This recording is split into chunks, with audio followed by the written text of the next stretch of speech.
What's up, it's your girl B Nova. Heard you. Yeah. That's what's up, yo. Heard you. Yeah. Excellerant. What's up, you guys? This is B Nova. Welcome to another episode of Excellerant. We're here to learn, celebrate, and inspire. I'm here at Pressed Salon with my girl Sierra Barnes, aka CeCe, and she's gonna get me. Well, she has me laid, but we're gonna talk about her journey through the hair thing and everything like that. So stay tuned. So, you guys, we are here at Pressed Salon with CeCe. As you can see, like, I'm really getting my hair done now. So, CeCe, thank you so much for doing this and for keeping me laid at all times. When I met CeCe, I introduced to her from another salon. So I had went there and I was actually getting a sew-in, and the person I was going to was about to go away or something like that. So I'm really tender-headed and I really don't do sew-ins too often like that. So I was just so nervous about, you know, who I was gonna go see. And the person recommended you. And so it was flawless. It was amazing. My head was not thumping. Thank God, you know, it was not thumping. And then I feel like literally maybe a few weeks after that, or months or whatever, you told me you were opening your own salon. Yes. So tell me how long you've been doing hair. So I would say 11 years on and off. Really? And the reason why I say on and off is because I was battling a lot between, get your corporate job, have your 401k, have stability. So I would get all these corporate jobs and I would like, get a corporate job, then I quit. And in between, I've been doing hair ever since. Oh, okay. So would you like do out of your house? Like, yeah, okay. Always. Or go to other people's house. Okay. And did you go to hair school? Like, what's the process like for somebody that... So straight after high school, all my friends was off to college, and I went to cosmetology school. And I went for about a year and a half because I did part-time. So I was working at HSBC at the time. So I would just go to work from 8 a.m. to 5 p.m. and then I'll go to school from 6 to 10. You sound like me. That's what I was doing. I was just, well, like I had to work first and then after that. And how long is that? Like, is that like years or no, is just it a year and a half? Really? Mm-hmm. And what do they teach you? Does it cover all the basics, like, you know, facials and everything else, or is it just like, you go there if you want to do hair and you just specialize in that? You go and they teach you basically everything you need to know, except for like what I'm doing now, weaving and things like that. They don't teach you that. That's stuff you learn on your own, but they teach you how to get, certified with the board or whatever, so you could pass the state board exam. But they're really heavy on like sanitation, teaching you about cleanliness, teaching you about like how to avoid fines. They teach you like chemicals. We also did nails and facials, things like that as well. Oh, so that is the part of the process, yes. Like cosmetology school in general. So who taught you how to like do weave and extensions and stuff? Well, for me, it was really trial and error for a long time with friends like, come here girl, let me try this on you. But really, at my last salon that I was with, that's when I really got my training. Oh. It was something that I would do, but it was perfected when I was there. Okay. Because I'm thinking like, did you just go on YouTube and was like, all right, oh, let me no. figure like how do we do it? Because do you feel like it's a natural talent like that somebody has to have, or can anybody just do hair? I mean, you can't. Well, anybody can do anything, and that's with any field. But you have to have the love for it. I feel anybody can do it. Yeah. But I feel like what takes you to the next level is the love you have for it. Because I feel like even for myself, just the simplest hairstyles, I'll be like, or maybe I psych myself out about it, maybe I don't know. But I mean, there has to be some talent behind it. No. And the reason why I say that is because my clients be like, "Oh, girl, what kind of flat iron is that?" Yeah. I'll tell them, they get it back, it still don't come out like that, and I'll be like, "Yeah, girl, it's a technique." Right. But I guess with any craft, if you love it enough, you're gonna do your research on like which flat irons are good, or which what type of hair is good, right, and stuff like that. Okay, right. Cool. So after cosmetology school, like, did you go straight into a salon, or like, what did you do with that? I was still working at the bank for a while before I actually went into a salon. But then I tried my niche of, trying to assist other stylists. And I learned a lot, but I didn't stay in that role too long. So when you were working at the other salon, and thank goodness I found you, what was the process like in like opening your own shop? You know what I mean? When did you say to yourself like, okay, no, I'm gonna do this, and how was that process? So I always, had the dream of wanting to open my own shop, but the way things are now, gentrification, the prices, your credit score has to be this and that. I didn't think that it would be possible this day and age, but I stayed prayed up.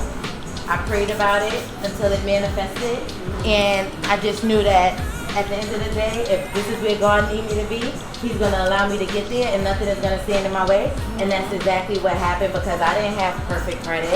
I didn't have a whole bunch of money. I didn't have investors. I didn't have any of that. But I was still able to do it. It's solely because of the person that I am, the personality that I carry. A lot of people take chances on me. And my personality has got me through a lot in life.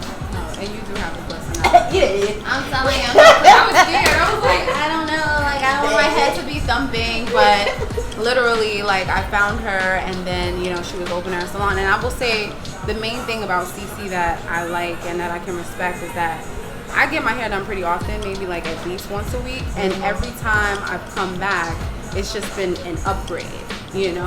Like, what's the hardest part do you feel about this journey? Like, what's been the hardest part for you? The hardest part, I would say, is everybody want to be a boss. But then when you're a boss, it's like, I get to make all the decisions. Yeah. Is this the right decision? Should I be doing this? And then also taking on the role of being a boss, Because sometimes what if somebody do something you don't like, You have to have difficult conversations. Or sometimes if anything goes wrong, whereas before, if you're a stylist at another salon and a customer has a complaint, it's more like, boss, she got a complaint. Yeah. But when you the boss, it's like, okay, so I gotta handle it. Right. So I think for me, that's the hardest part. There's one question I did want to ask you too, especially about hair and things like that.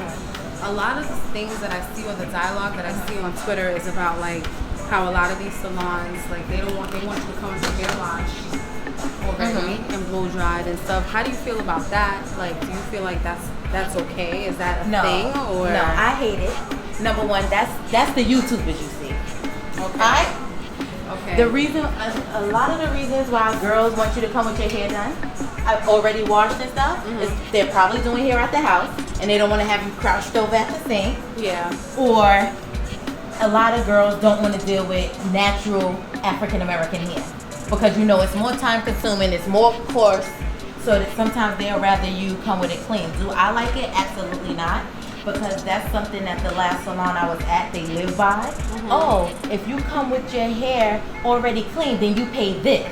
But then if you come with your hair dirty and we have to wash it, you pay this. So a lot of women would try and cut costs by coming with their hair already washed, but then it's like, your clean is not my interpretation of clean.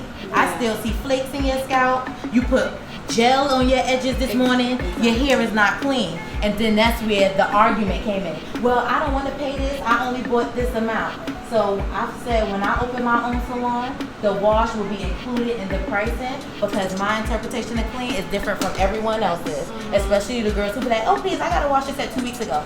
2 weeks? No, you need to get your right. No, I don't like that. I'm so glad that wasn't a terms and condition, and that's how I knew like you were official, because I don't remember that ever being a thing as much as I've like been in the salon, So so you would advise for the young ladies and men out there to abstain from going to those type of salons that I mean, everybody. I mean, unless that's your people's and that's what you want to do. Right, that's what I'm saying. So what's a normal day like here at the salon for you? If there's a normal day. A normal day basically is like, you come in, you open, I turn on the lights, open my shades, look at my schedule for the day. I'm like, oh, it's lit, or oh man, I only got one. Oh, okay. So then I know what my day is looking like. Sometimes the phone rings. I accept walk-ins. I'm usually here on the later end, but I don't really mind. Okay. So you feel like you're busy, and how is that, like, being a boss and having your own salon, like, how does that interfere with your personal life? I feel like owning a salon and it doesn't really interfere with my personal life, only because I have like an amazing support system. So my kids are always held down. So it's not like, because I know plenty of girls who be like, sorry girl, but I gotta go pick up my kids real quick, I'll be back. But I have everything covered, so it's not really too hard for me. Yeah. It's balanced very, very well. Okay. So you feel like you have a healthy balance, you have a good support system. Yes. So what's some advice that you give to somebody that, you know, wants to be, you know, in the beauty industry or wants to do hair, like, you know, just some general advice on the journey, like where should they begin? What kind of research should they do if they want to do hair and stuff like Well, that? number one, what you should do is go to school. That's always number one, because what's going to set you aside from kitchen beauticians is what we call it, is going to school. Anybody's mother's aunt, brother, cousin could do hair, but what sets you aside is your license. And what really sets you aside is certain beauty supply stores you can't even shop at without a license. So that's how you let them know I'm Really? professional. Yeah, you can't even get this product, girl. Oh, so- because you ain't got a license. Cool. All right. So you gotta tell me a product like that's only for professionals, and I'm gonna go in the beauty supply store and test and see if they just go give it to me, right? I don't even want to say a product. I want you to go to Cosmoprof. That's the name of the store. Okay. And it's for cosmetologists only. I want you to go in there and be like, they're gonna be like, sorry girl, you ain't got no license, you can't even come in. CeCe, I really had no idea about Yeah. that. Okay, cool. And certain beauty supply stores won't even sell you like bleaching products if you're not a stylist. And what are some just general hair care tips that you would give a person, you know, just universally, that you could give some people? I mean, One of the hair care tips that I always tell young ladies is be patient. I feel like give a product time to work. I feel like we try something for 1 week. This crap ain't working, and then we buy something else. You have to give stuff time to really, it's in your pores. It's in your body. You have to see how well it works with you. And another thing is a lot of people feel like what works for your cousin or your mother is going to work for you. No, we're all different. Even if you have the same gene pool, what works for one may not work for another. okay. And that's so good that you say that, because I swear, like, I have so many products, you know, and they go feel like unused. Unused, untouched. You should see the back. It's just like rules and rules. I know, that's why I'm trying to get a And hair I'm care scared. line. I'm so scared. Ooh, that's my next question. What are your next steps, you know, with the salon? Like, what is it that do you have any other goals, or are you just trying to like hold it down for now, or just? Girl, I got so many goals, and one thing I would say about myself is I never sulk into my achievements for too long. Like, you know, you be like, I did this is great. I'm not even a year in, and I'm already planning my next business venture. And sometimes I feel like I don't give myself enough credit because everybody's like, wow, you opened a salon, that's great. I'm like, yeah, but you know, I'm finna do this now. No, every time I come, it's something new, like the stairs or just the decor. I'm just like, oh, you really get to it. I cannot sit down. Ask Antoine. I wish I had. I was like, Antoine, what you doing? You want to paint the doors black downstairs? He like, ouch.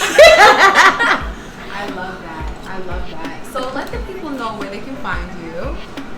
You know, your socials. Yes. I'm Your located socials. at 690 Jefferson Avenue in Bedford-Stuyvesant, part of Brooklyn. And I'm located between Malcolm X and Stuyvesant. You can book online at PressedStudioSalon.com, or you can call 929-210-9605. Hit me up on IG, DM, Facebook page, Yelp, Google. But listen, I need my appointment first. All right, so y'all gonna have to wait until I'm done. I'm never too booked for my regulars. Never. No, but seriously, this is an amazing salon, and you know, thank you so much for allowing me to showcase you and your journey. problem. You take really good care. She takes really good care of my hair. You know, I'm here every week, and you know, anything that I need, you know, she's just transparent with me. So Yes. check her out, you guys. We're here with Excellerant to learn, celebrate, and inspire. It's your girl, Be Nova. kind of mood, I might just gotta style on him. And if he take me there, I might just gotta wow on him. He talking crazy, so I'm pulling back the dial on him. Asking shit like when am I gonna have his child for him? Nefertiti now, side profile on him.